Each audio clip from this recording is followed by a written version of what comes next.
Bismillahirrahmanirrahim. Assalamualaikum warahmatullahi wabarakatuh. Innal hamdalillah, salatan wa salaman ala Rasulillah. Asyhadu an la ilaha illallah wahdahu la syarikalah wa asyhadu anna Muhammadan abduhu wa rasuluhu la nabiyya ba'dah. Allahumma salli ala sayyidina Muhammad wa ala alihi wa ashabihi wa mawalah.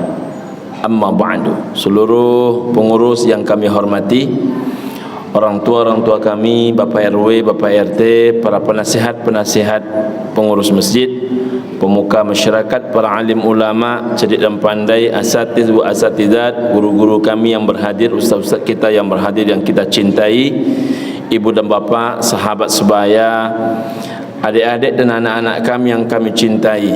Mudah-mudahan kita seluruhnya senantiasa dimuliakan Allah Subhanahu wa taala. Amin ya rabbal alamin.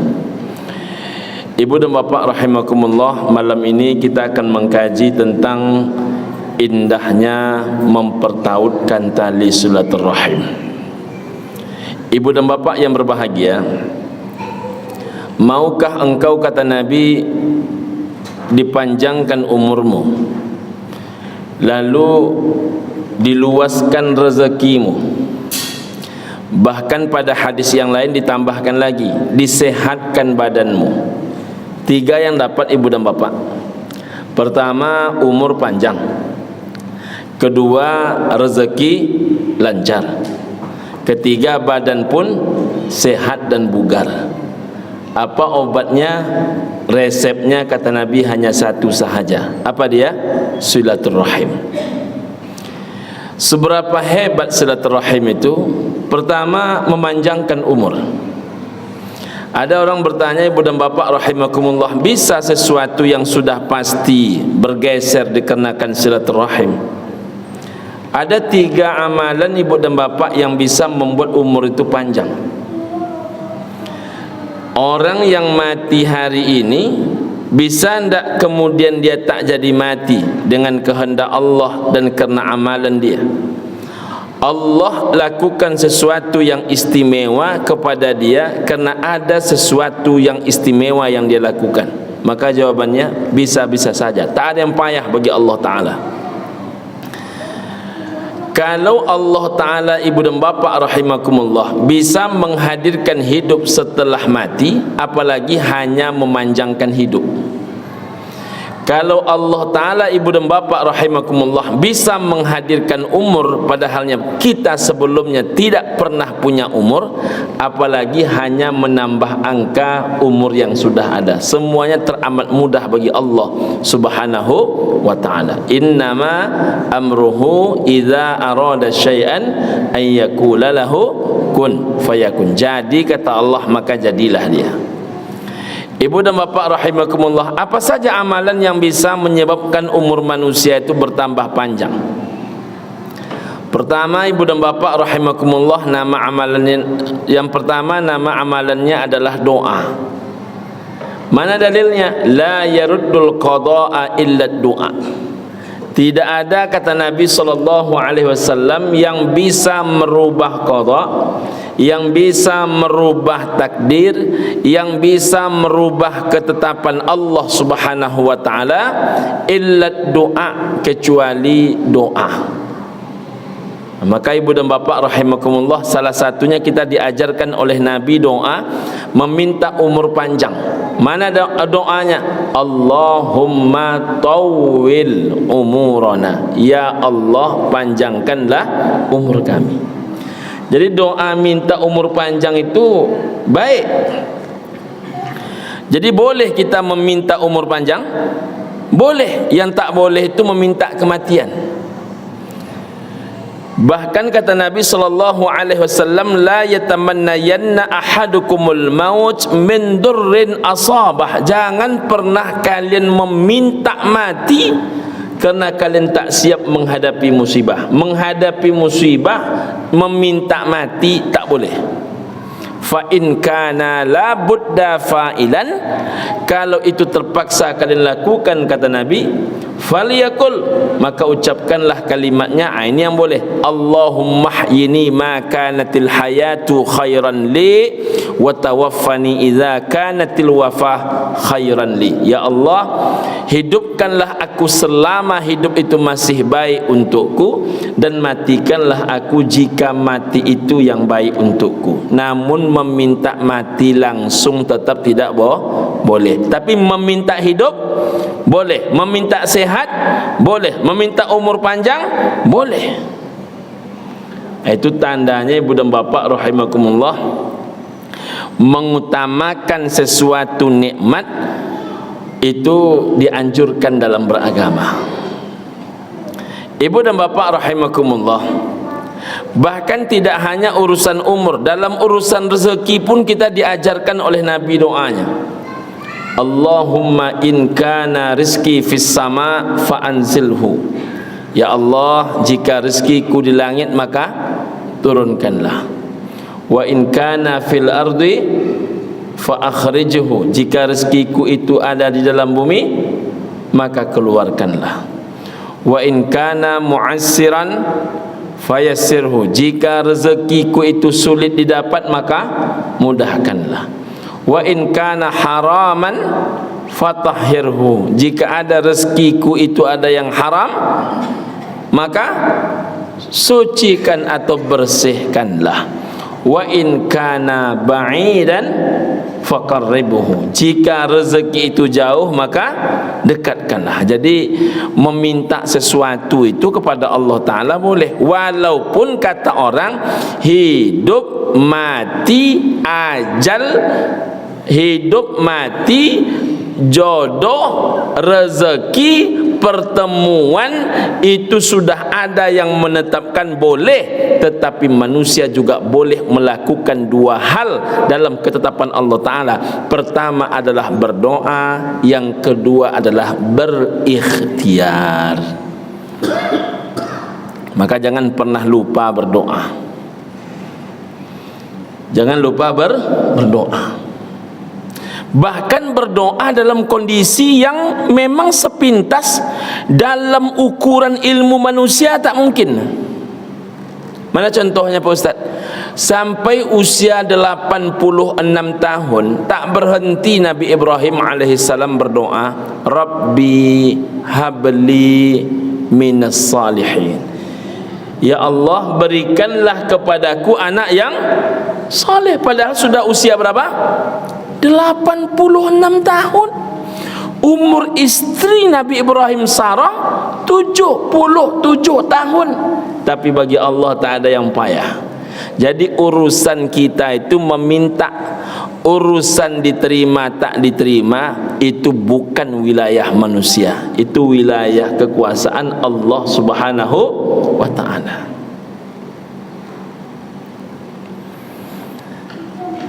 Ibu dan bapak rahimakumullah, bagi Allah tak ada yang mustahil. Bahkan ibu dan bapak rahimakumullah, apakah payah bagi Allah menghidupkan sesuatu yang dianggap oleh manusia mati? Apalah payahnya bagi Allah Ta'ala. Nabi Zakaria alaihissalam, ibu dan bapak rahimakumullah, bermohon kepada Allah Subhanahu wa ta'ala agar diberikan seorang anak yang rukuk dan sujud kepada Allah. Rupanya dihadirkan oleh Allah Ta'ala seorang anak dari seorang istri, yang mana istri itu ibu dan bapak rahimakumullah perutnya dalam keadaan mati. Seluruh tabib berkata ini orang perutnya mati. Tapi bagi Allah Ta'ala tak ada yang mati. Yang ada itu semuanya bisa hidup. Dia mati sesuai maunya Allah, dia akan hidup sesuai maunya Allah. Apa yang terjadi kemudian ibu dan bapak rahimakumullah? Dari perut yang mati itu lahir seorang anak namanya Yahya. Maka kenapa Yahya namanya Yahya itu apa artinya? Dihidupkan. Jadi kalau disebut dihidupkan, awalnya dia dimatikan. Tak ada yang payah bagi Allah Ta'ala. Makanya kita ini senantiasalah berdoa meminta kepada Allah Ta'ala umurnya panjang. Lebih penting daripada itu lagi, umurnya berkah. Lebih penting pula daripada sebatas itu lagi, matinya husnul khatimah. Allahumma khtim lana bi husnil khatimah wala takhtim alaina bisu'il khatimah. Minta kita kepada Allah Ta'ala bahawa mati dalam keadaan husnul khatimah, dijauhkan daripada mati su'ul khatimah. Yang kedua, selain doa ibu dan bapa rahimakumullah, apa nama amalan yang bisa membuat umur manusia bisa menjadi panjang? Namanya adalah berbuat kebaikan. Mana dalilnya? Wala yazidu fil umri illa albir. Tidak ada, kata Nabi, yang bisa menambah panjang umur manusia illal bir, kecuali kalau dia suka berbuat, gemar dia berbuat kebaikan. Jadi orang yang suka berbuat kebaikan itu rupanya umurnya panjang, Pak RW. Mengapa demikian? Karena setiap bapak ibu berbuat baik ke orang lain tuh, tak pun bapak ibu minta, mulut orang tu, hati orang tu paling tidak pasti mendoakan ibu dan bapak. Asal bapak ibu melapangkan orang, asal bapak ibu menolong orang, asal bapak ibu memudahkan urusan orang, asal bapak ibu meringankan berat persoalan orang, itu tanpa disuruh saja mulut orang itu berkata, semoga panjang umur dan murah rezeki. Sebanyak itu orang yang bapak ibu tolong. Mungkin ada di antara mereka itu tiap malam tahajud. Ada di antara mereka itu yang dalam rumahnya orang tuanya diperlakukan secara baik, berbakti dia kepada ayah mak dia.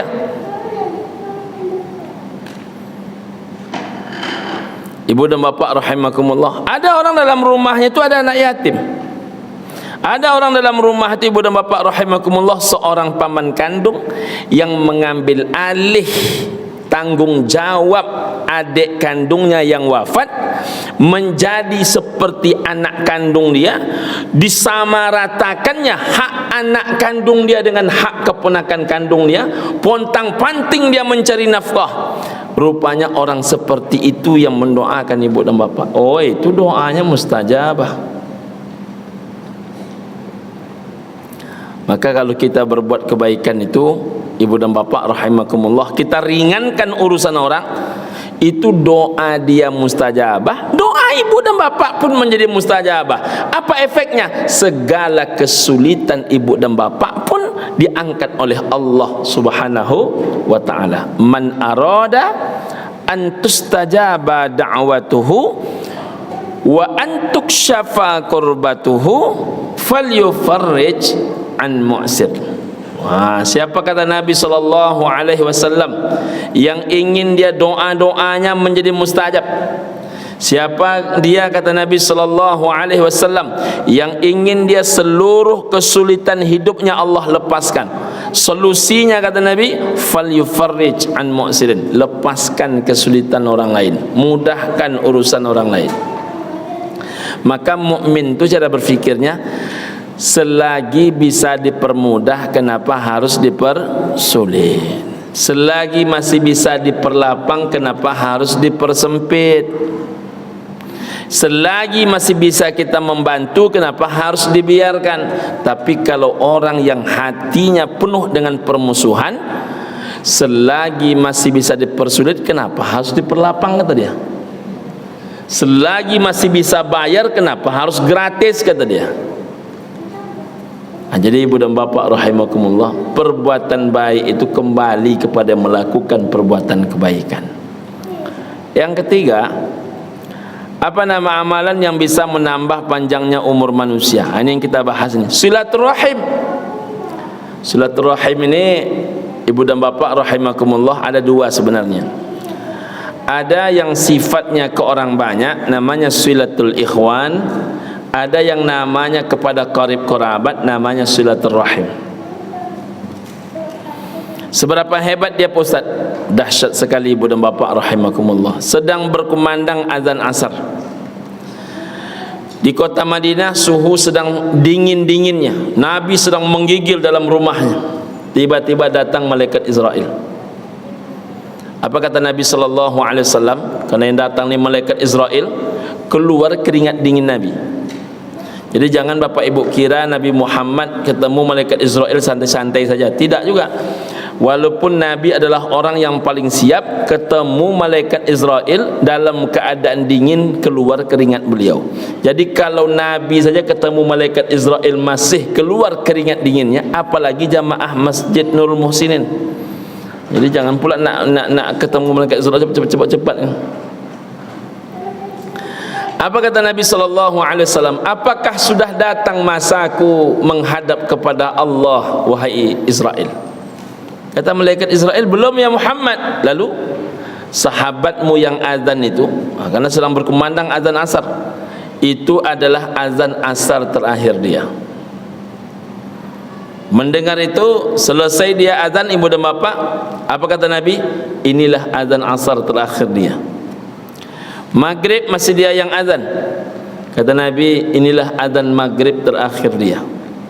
Isya masih dia, subuh masih dia, zuhur pun masih dia. Ketika asar keesokan hari datang, terdengarlah kumandang azan, pertanda waktu solat masuk.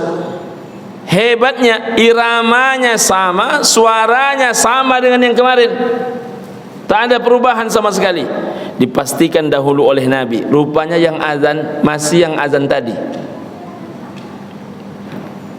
Ditunggu oleh Nabi waktu maghrib, sama. Ditunggu sampai Isya, sama. Ketika sampai Isya masih yang bersangkutan azan, Nabi SAW pun bertanya kepada malaikat Israel, bukankah engkau sampaikan kepadaku wahai Israel bahwasanya asar kemarin adalah azan asar terakhir dia, tapi rupanya sampai Isya malam ini masih dia yang azan. Adakah yang salah dengan informasi itu? Kata malaikat Israel, tak ada yang salah ya Muhammad, tapi Allah Ta'ala memerintahkan aku menunda mencabut nyawanya sampai usianya di atas 80 tahun, karena dia suka mempertautkan silaturahim. Masya Allah.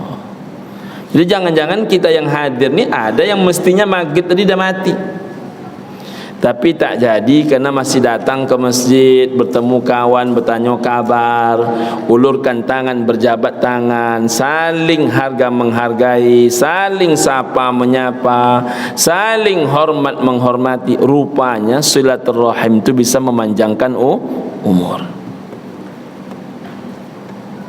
Jadi ibu dan bapak rahimakumullah, perbanyak silaturahim, baik internal maupun eksternal.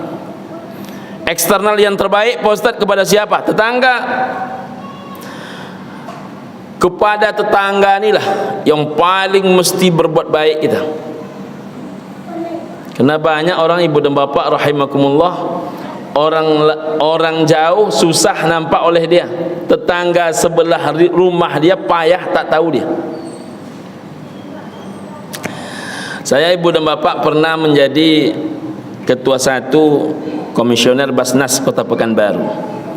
Ketua satu itu tugasnya adalah ketua bidang pengumpulan. Di Pekanbaru ini pengumpulan zakat agak unik dibandingkan seluruh wilayah seprovinsi Riau. Pekanbaru paling unik,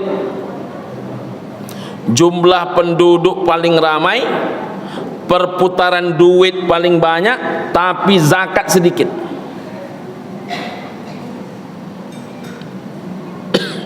Desember 2021, zakat Siak itu jumlah penduduknya hanya 400.000 orang, tapi jumlah zakat mereka 27 miliar. Pekanbaru 6,4 miliar. Kita sampaikanlah di mana-mana.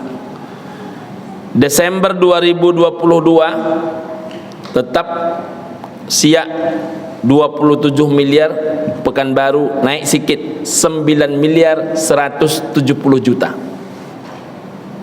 dengan jumlah penduduk sekali lagi lebih 3 kali lipat Siak. Pekanbaru itu sekarang merangkak ke angka 1.300.000 orang. Sudah mau menyentuh angka 1,3.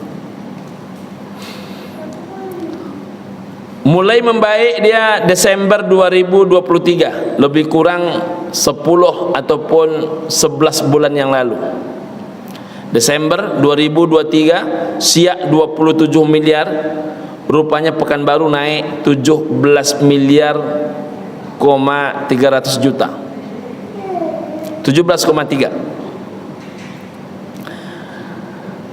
Harapannya nih Bang, Desember 2024 ini paling tidak mendekati sama. Harapan saya Siak 27, Pekanbaru 25 miliar. Harapannya begitu. Rupanya Pekanbaru kembali terjun bebas. Saya baru datang beberapa hari yang lalu. Ibu dan Bapak rahimakumullah, saya tanya sama adik-adik bidang pengumpulan, berapa jumlah total zakat kita saat ini? Baru ada 11,3 abi.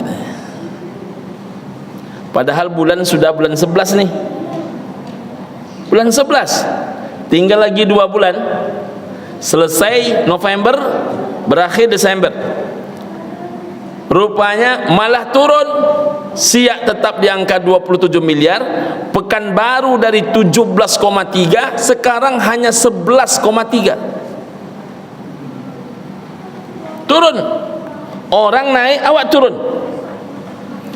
Kalau seandainya 2 bulan ini terkumpul 1 miliar, maka berarti pendapatan zakat kita 12,3 miliar lebih kurang. Kalau seandainya lebih kurang 12,3, berarti kita ini anjlok 5 miliar pendapatan. Sebenarnya berapa zakat Pekanbaru nih?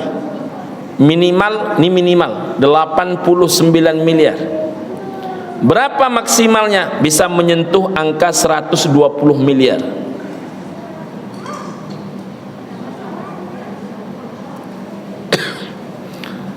Jadi ibu dan bapak rahimakumullah, saya termasuk orang yang sering diminta orang rekom, tolong rekom Pak Ustadz ke Basnas. Saya tanya kawan-kawan, kenapa kok nomor antrinya jauh? Nomor antri untuk pencairannya jauh. Kenapa kok bisa jauh? Yang meminta permohonan banyak, sedangkan orang yang berzakat sedikit. Jumlah total uang terkumpul sedikit.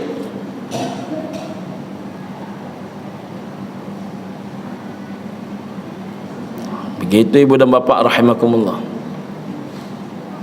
Lalu saya datang ke beberapa titik di Siak. Saya penasaran Pak, ada apa kok di Siak ini stabil sekali zakatnya? Saya pergi ke paket C. Paket C itu di Bungaraya, Kecamatan Bungaraya. Ibu dan bapak rahimakumullah, di paket C itu banyak orang Kampa, orang Rumbio, Air Tiris, orang Bangkinang, orang Kuok, orang rantau Berangin tinggal di situ. Tapi hebatnya Bang Haji, rupanya orang Bangkinang, orang Kampa, orang Air Tiris yang tinggal di paket C itu menganggap kampung mereka hari ini adalah paket C. Jadi mereka bayar zakatnya di paket C.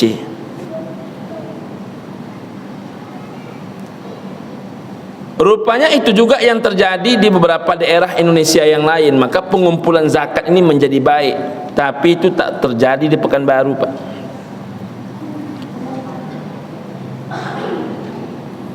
Di Pekanbaru ini banyak orang Pekanbaru yang tidak mau mengakui Pekanbaru kampung dia, walaupun dia lahir di Pekanbaru.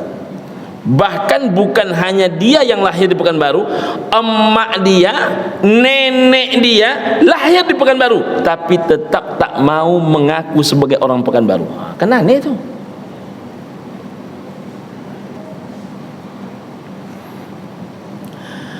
Jadi walaupun dia lahir di Pekanbaru, emaknya lahir di Pekanbaru, neneknya lahir di Pekanbaru, dari tahun 58 dia di Pekanbaru lagi.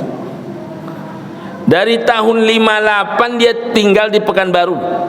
Lalu kemudian anak dia berarti anaknya ini kelahiran ibu dan bapak rahimakumullah, misalnya lahir tahun 78 sebaya saya, lahir di Pekanbaru misalnya, ibu dan bapak rahimakumullah.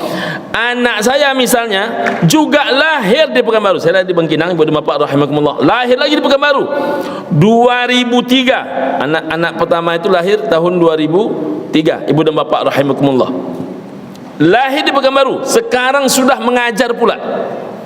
Kalau 2-3 tahun 4 tahun ke depan beliau menikah, maka sudah berarti cicit di Pekanbaru. Tapi banyak orang Pekanbaru yang tetap tidak mau mengakui dia orang Pekanbaru.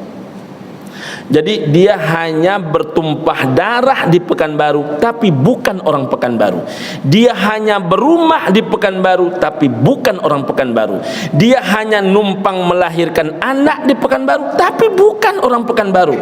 Kalau dia mempestakan anak, maka amplop yang membantu dia pesta itu amplop orang Pekanbaru tapi dia bukan orang Pekanbaru. Kalau dia sakit, yang menjenguk dia seluruhnya orang Pekanbaru tapi dia bukan orang Pekanbaru. Kalau dia mati, seluruh yang menyelenggarakan jenazah dia itu orang Pekanbaru tapi dia tak mau mengaku sebagai orang Pekanbaru. Kalau inyo baralik, jalan yang inyo ambil itu jalan Pekanbaru tapi tak mau mengaku sebagai orang Pekanbaru.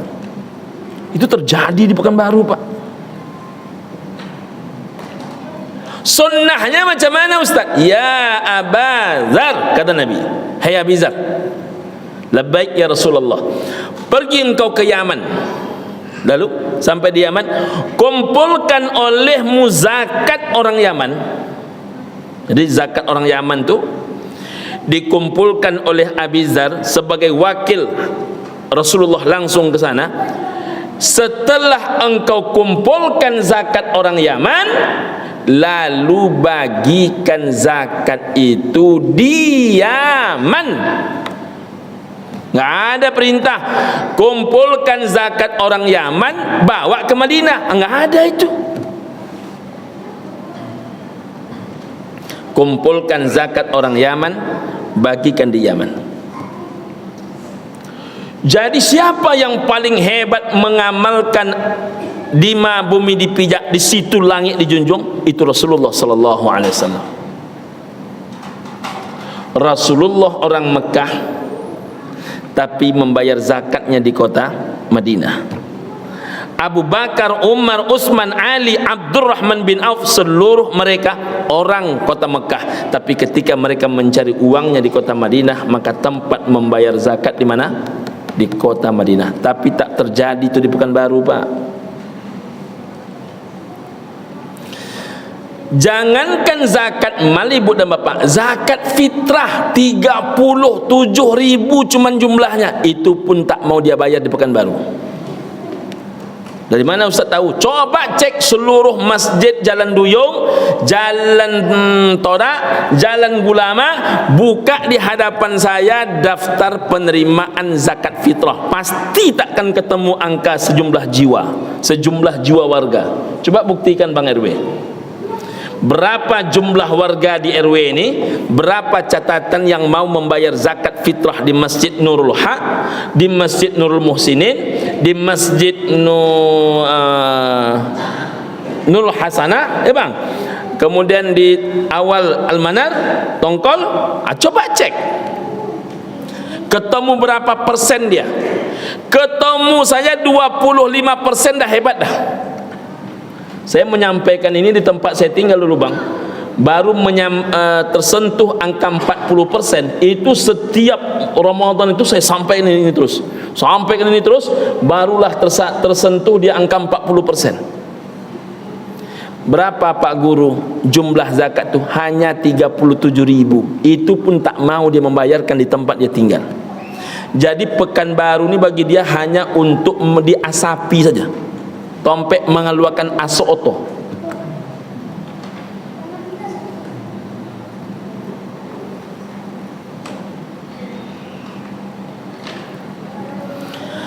Kalau dia tak membayar zakatnya di Nurul Muhsinin, kan tak mungkin diantarnya ke Nurul Haq. Kalau dia tak bayar dinul hak, kan tak mungkin diantarnya ke Almanar Tongkol. Jadi kemana dibawanya duit 37.000 tu, yang bila dibawa ke Sate Padeh di Muko, itu sekali duduk tak cukup, Pak. Sekali setahun itu pun tak mau dia membayarkan dinul musinin. Bahkan yang lebih parah lagi, sampai kurban pun tak mau dia di sini. Ada saja alasannya, asal berkurban maka katanya kampung, asal berkurban kampung, asal berkurban kampung. Tapi menerima daging kurban siko, asal menerima siko, asal menerima siko. Magi ke kampung menerima di siko. Itu ada, Pak. Sudahlah tak mau berkurban di sini, berani dia mengambil kurban orang sini. Dan tak malu dia. Tak malu dia. Tak pernah dia berkurban di sini, tapi berani dia menjemput daging di sini. Itu terjadi di Pekanbaru, Pak. Sudahlah kadang tak mau berkurban di sini, yang diambilnya daging di sini, ada cemeknya pula. Ambo dapat segadang ikonnya aglemelo tu, kata dia. Ada juga orang macam tu. Jadi rupanya ibu dan bapa rahimakumullah, ini mesti kita buka pemikiran banyak orang bahwa al-jaru ahaqqu bisyuf'atih. Tetanggamu itu, kata Nabi, orang yang paling berhak menerima pemberianmu. La tu'zihirih, jangan kau tiupkan aroma makananmu. Artinya ndak boleh awak kau hanya mantaukan asok doh, mantaukan baun doh, mantaukan aroma makanan doh. La tu'zihirih, jangan kau tiupkan aroma makananmu, an kidrika, dari baun periuk dan kualimu, illa an tughrifa biha, kecuali sebahagian yang kau cidukkan isinya buat tetanggamu. Jadi tetangga tu berhak dia. Siapa yang mengkaji tentang orang yang beriman kepada Allah, orang yang beriman kepada hari akhirat, falyukrim jarah, hendaklah dia memuliakan tetangganya. Yang mengkaji awak, tapi yang tak membuat awak juga kadang-kadang. Maka saya, Bang RW, beberapa kali ditelepon oleh jamaah, Pak Ustaz, saya kan mau akikah, Pak Ustaz. Jadi daging tu, Pak Ustaz, ambo kotak-kotakkan, ambo hantar ke panti asuhan. Apa pendapat Pak Ustaz? Saya bilang, engkau hantarkan ke panti asuhan baik, terus tetanggamu dapat apa? Engkau hantarkan ke panti asuhan baik, lalu mamak kandungmu yang tinggalnya cuma 4 rumah dari rumahmu, dia dapat apa? Jadi ibu dan bapa rahimakumullah, bukan tak boleh ke panti asuhan, silahkan bawa sebahagiannya ke panti asuhan, bawa sebahagiannya kalau perlu ke tempat-tempat mungkin menjadi kantong-kantong kemiskinan, tapi jangan hilangkan hak tetanggamu, karena kalau rumahmu terbakar, yang pertama kali memadamkan adalah tetanggamu. Nah, itu, Pak. Ibu dan bapa rahimakumullah, itu kalau eksternal. Kalau internal, siapa yang paling berhak menerima pemberian kita, Ustaz? Orang tua kita. Kalau bukan orang tua, Ustaz, qarib qarabat. Qarib qarabat yang paling baik, Ustaz, zirrahmi. Zirrahmi itu siapa, Ustaz? Orang yang satu darah dengan kita, satu perut dengan kita.